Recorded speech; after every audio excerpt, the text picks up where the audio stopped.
Salut les cinéphiles, on est à Cracovie, ville dans laquelle Spielberg a majoritairement tourné son film La Liste de Schindler. C'était en 93 et c'était il y a 32 ans. Alors aujourd'hui, on va voir dans cette vidéo comment les lieux ont changé, en fait, qu'est-ce qui a changé, qu'est-ce qui n'a pas bougé. Et puis évidemment, on va revenir un petit peu sur ce film en se baladant dans Cracovie, en se rendant sur les lieux emblématiques du tournage.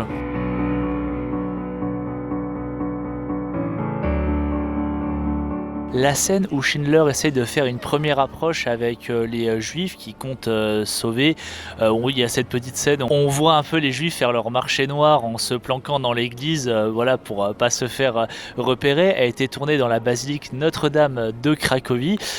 Et alors le film est tourné en noir et blanc, c'est une volonté de Spielberg de le faire ainsi pour que ça fasse vraiment très documentaire. Mais pour le coup, là je dirais que c'est dommage parce que le noir et blanc rend pas du tout hommage au lieu, il est vraiment majestueux, et si vous venez à Cracovie un jour, franchement je vous conseille de le visiter.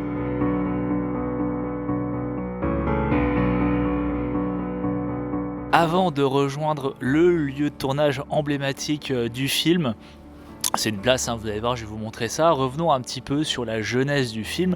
C'est quand même un petit budget pour un film hollywoodien. Il était que de 22 millions de dollars. À l'époque, on pensait que personne ne voulait voir un film sur l'Holocauste, un film qui allait en plus durer 3 heures. Les producteurs ont dû s'en mordre les doigts au vu du succès. Et pour ce film, Spielberg a refusé d'être payé. Il jugeait que c'était de l'argent du sang, donc il a refusé son salaire. La place Cezroka, c'est l'un des lieux de tournage les plus emblématiques du film, puisqu'il se passe énormément de choses. Alors évidemment, c'est filmé sur plusieurs angles différents, sur des gros plans. Du coup, on a l'impression qu'il y a plusieurs endroits, mais c'est vraiment tous sur la même place. Notamment la fameuse scène où les Juifs sont rassemblés et Stern, donc le comptable de Schindler, va chercher un maximum d'ouvriers, essaye de les convaincre de venir travailler pour Schindler dans l'usine et donc d'être sauvés. Il y a également une scène, alors ce qui nous permet de reconnaître que c'est ici, c'est ces petites grilles là que vous voyez, je vous mets en illustration. Alors c'est très compliqué, à chaque fois on le dit des fois qu'on visite le tournage, c'est compliqué de filmer sur les lieux mêmes parce que en fait c'est un vaste parking géant et à chaque fois je suis obligé de masquer les plaques d'immatriculation quand je fais mon montage. Donc là pour le coup je me suis dit je vais filmer dans un coin tranquille et puis voilà, comme ça j'ai ce boulot là en moins à faire. Enfin bref, on le reconnaît bien avec ces grilles, c'est quand les nazis arrivent, ça se passe, c'est lorsque Amon Goeth ordonne de massacrer tout le monde, quoi, en fait, hein, dans le ghetto. Et il y a également une autre scène où on voit en fond la vieille synagogue que je vous mets là. C'est au moment où un nazi veut tuer un petit garçon qui s'enfuit dans cette direction. Au niveau de cette partie-là de la place, il y a cette petite scène où la patiente meurt dans les bras du médecin, elle se fait tirer dessus. Et c'est au niveau du restaurant Ariel, qui pour la petite histoire était le restaurant dans lequel Spielberg et une partie de son équipe mangeaient régulièrement pendant le tournage. Et Spielberg ainsi que sa famille y logeaient d'ailleurs au 2e étage. En face du restaurant Ariel, il y a l'hôpital du film, qui est en fait aujourd'hui un hôtel de police.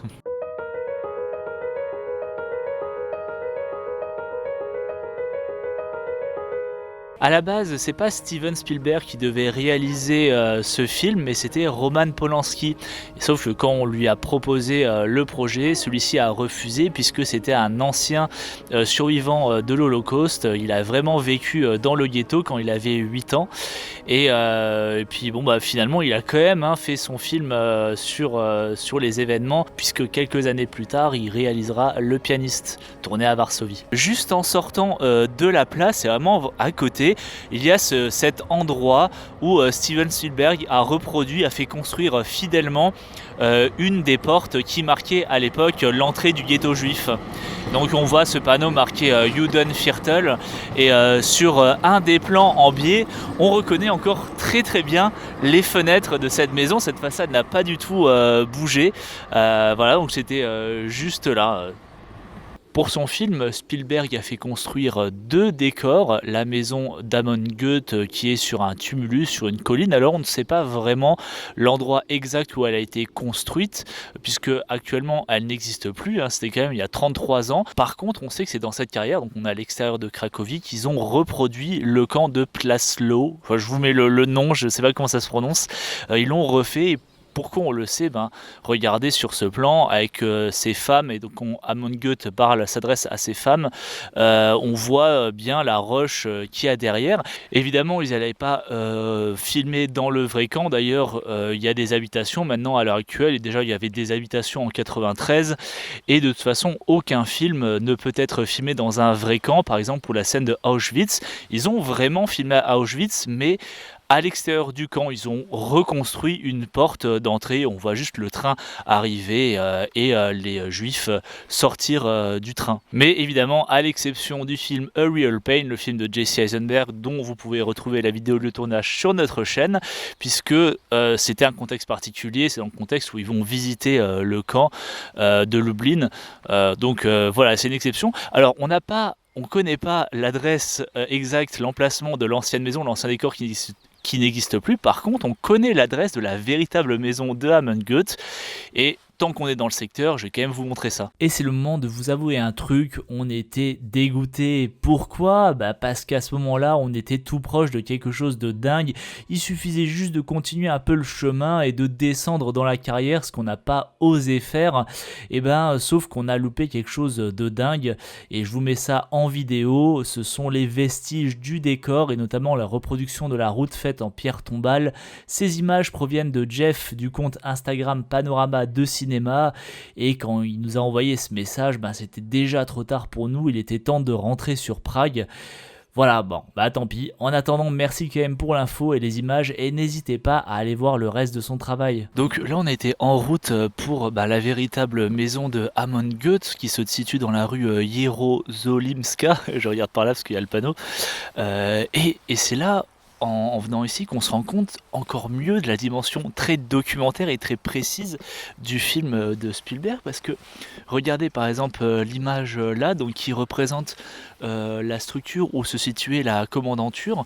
Donc ce bâtiment là a été reproduit mais fidèlement dans le film. Pour parler un peu plus du camp, c'était un camp de concentration, pas d'extermination, bien qu'il y a effectivement plein de morts, puis il y a eu quand même pas mal de morts, mais les juifs étaient concentrés dans ce camp là avant d'être déportés soit à Lublin, soit à Auschwitz. La maison du coup d'Amon Goeth se situe dans un quartier résidentiel. J'ai pu vite fait voler une petite image de quelques secondes pour vous montrer un peu, mais si on compare par rapport à la photo, enfin du film, en tout cas au film, on remarque qu'au niveau des fenêtres c'est à peu près ça. Par contre, c'est impossible de savoir s'il y a vraiment eu un balcon, c'était peut-être de l'autre côté, ça on n'a pas pu le voir pour le coup.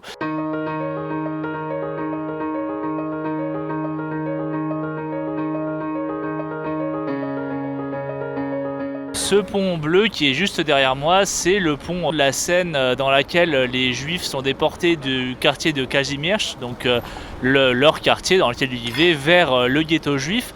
Sauf que en 93, le quartier de Kazimierz, il y avait déjà des rénovations, il y avait déjà des bâtiments modernes. Du coup, Spielberg ne pouvait pas filmer dans le bon sens, donc de Kazimierz vers le ghetto, parce que le ghetto en fait est vraiment derrière moi.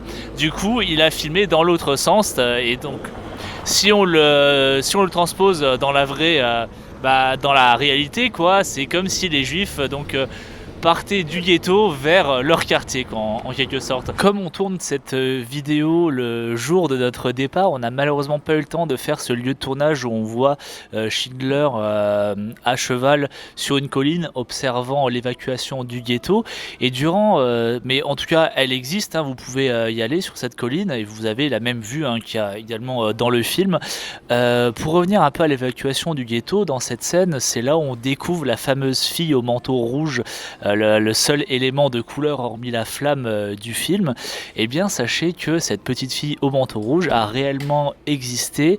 Elle s'appelle Roman Ligoka et en fait c'est la cousine de Roman Polanski. Je vous avais dit, Roman Polanski a survécu du coup à la Shoah, c'est pour ça qu'il n'avait pas fait le film, et donc c'est sa cousine, et quand elle a revu le film, elle s'est souvenue de ce qui s'est passé, et en 2002 elle a écrit ses mémoires, et contrairement au film, du coup elle a survécu, parce que la petite fille ne survit pas dans le film. Si vous connaissez bien le film, vous avez évidemment reconnu l'entrée qui est derrière. En fait c'est l'entrée de l'appartement de Schindler, qui était autrefois du coup l'appartement des Nussbaum avant qu'il se fasse expulser et envoyer dans le ghetto.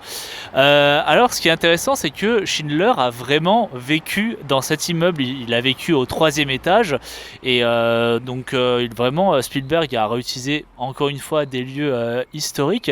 Alors c'est dommage parce qu'il y a plein de voitures encore une fois qui sont garées. À chaque fois ça casse un peu le lieu. Alors en fait là c'est une route avec des voitures qui passent, c'est dommage, mais bon effectivement c'est par cette route là que les juifs étaient emmenés dans le ghetto, et si on fait bien attention on aperçoit un peu les piliers qui sont là, et sur certains plans on peut même apercevoir la façade du château, donc qui est le château de Cracovie. On revoit également la façade, cette rue, lorsque Schindler sort de son appartement. On voit ce plan où il y a des cendres en fait qui s'abattent sur lui. On devine quelle est l'origine des cendres évidemment.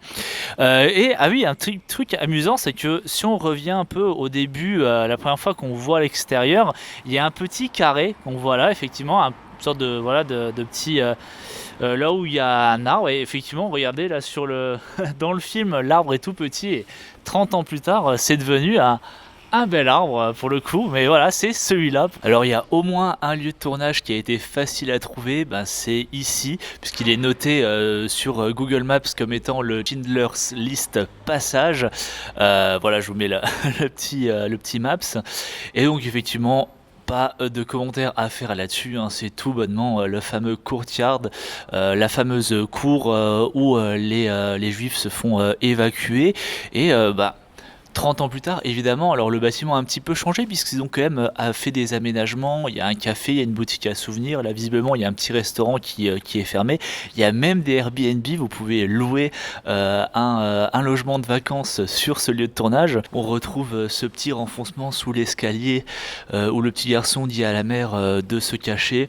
Évidemment, l'escalier, et puis voilà le passage où le camion des nazis arrive. Par contre, il y a quelque chose que je comprends pas, et je pense qu'on le retrouvera pas, c'est que dans la même scène où ils jettent les affaires des juifs pendant qu'ils évacuent ce qui semble être les appartements en fait ici, à l'intérieur en tout cas, ce qui semble être les appartements d'intérieur de cette cour, il y a ce plan où on voit les nazis à plusieurs étages balancer les affaires, mais il y a au moins 3 étages, à peu près 2 ou 3 étages, sauf que là il y en a qu'un, donc forcément ils ont utilisé une autre cour, mais ça par contre on ne sait pas laquelle.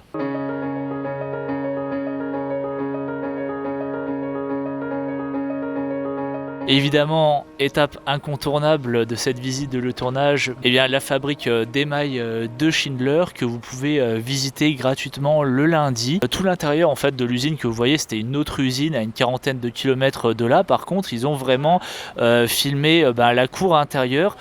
Tout simplement ce portail que vous voyez ici sur ce plan, c'est là où Spielberg a reproduit la véritable photo de Schindler avec ses secrétaires. Et il y a également un escalier qu'on voit sur ce plan qu'apparemment on pouvait visiter à une époque, mais nous on n'a pas pu y accéder. Alors peut-être que vous allez pouvoir le voir lors de votre visite, mais voilà, en tout cas c'était bien là. Et sinon voilà, on reconnaît encore bien ces fenêtres qui sont d'époque. C'est une visite en tout cas incontournable que je vous conseille, ne serait-ce que pour voir le bureau de Schindler. Vous pouvez également voir quelques-unes il y a une magnifique mise en scène en fait de l'émail, en fait de la vaisselle en émail que les personnes qui ont sauvé ont fait, avec les noms de la liste à l'intérieur. Quand vous entrez dedans, vous avez les noms de la liste, et plus globalement c'est une exposition très intéressante sur la ville de Cracovie pendant l'occupation. Merci d'avoir regardé cette vidéo, jusqu'au bout. Pour nous, c'était, très émouvant de pouvoir refaire, les, lieux de tournage de La Liste de Schindler. Plus de 30 ans après, on s'est rendu compte à quel point le paysage, a changé et surtout on s'est rendu compte à quel point tout est vrai en fait, dans ce film, un vrai film documentaire. Encore une fois, je l'ai dit au moins je sais pas combien de fois dans cette vidéo, mais, ouais, c'était pour nous une occasion unique de le faire, quand on était à Cracovie. Est-ce que vous avez d'ailleurs déjà vu un lieu de tournage de La Liste de Schindler? Est-ce que vous avez déjà été à Cracovie? Dites-le nous dans les commentaires et bien sûr, est-ce que du coup ça vous a donné envie de visiter Cracovie, de découvrir un peu plus cette magnifique ville? D'ailleurs, on en a fait une vidéo complète sur le sujet. N'hésitez pas à vous abonner, à mettre le pouce en l'air, très important pour référencer cette vidéo et je vous dis à bientôt pour de nouveaux lieux de tournage.